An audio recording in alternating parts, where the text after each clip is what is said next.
دوای 8 ساڵ لە وەستانی ئەو ئامێرانە جارێکی تر دەست بەکار دەکەنەوە بە مەبەستی بە جوودسایدکردنی ڕێگای نێوان چۆمان حاجی ئۆمەران.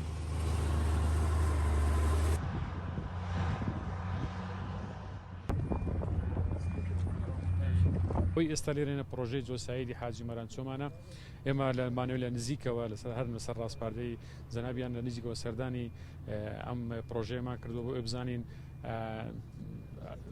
نەتیجەی ئەنجامی ئەوەی جێبەجێکردنی هەتا ئێستا چەند بووە و بەرنام و پلانی کۆمپانیا چی بوو ئەوەی لە نزیکترین کاتدا تەواوی بکاتن. ئێمە ئەمڕۆکە لێرانە مناقەشەیەک دەکەین و گفتوگۆی دەکەین و ئەو گفتوگویانە بۆ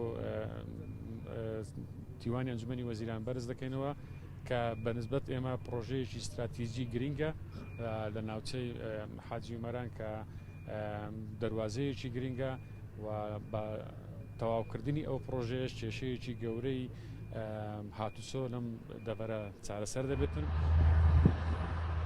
درێژی ڕێگاکە نزیکەی 16 کیلۆمەتر دەبێت و لە حاجی ئۆمەرانەوە دەست پێ دەکات تاک و گوندی ئاشبڕەگوێز. تاوان ئەو پرۆژەیە لە ساڵی 2011 دەست بەکار بووە بجێ خەملێراوە بۆ پرۆژەکە زیاتر لە 52 میلیارد دینارە.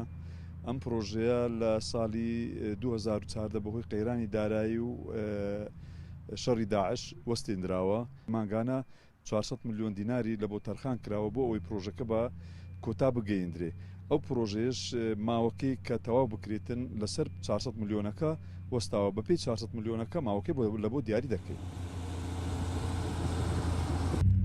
مانگانە 400 میلیۆن دینار لەلایەن حکوومەتەوە تەرخان کراوە بۆ ئەنجامدانی ئەم پرۆژەیە.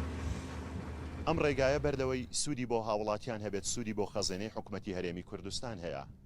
تاکە دەواازەیە سنووری کۆماری ئیسلامی ئێران بە هەولێری پایتەختەوە دەبەستێتەوە.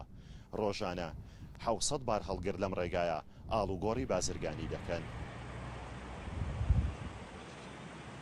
ئەو خەڵکانەی خانە و ڕەز و باغەکانیان دەکەونە بەرجوودساید داوای قەرەبووکردنەوە دەکەن. ئەو خانەی تو هەمووەکەویتە بەرجوودسایدەکەی؟ بەڵێ هیچی نامینی هەموو بەرجوودسایدەکەی.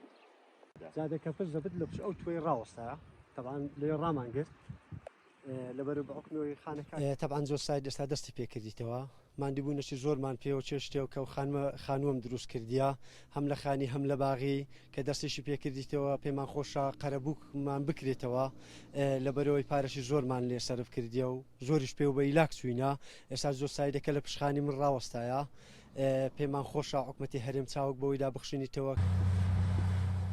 ڕێگای هامڵتۆن لە ساڵی 1927 دروست کراوە و لە ساڵی 2011 بڕیار بوو بە جوودساید بکرێت.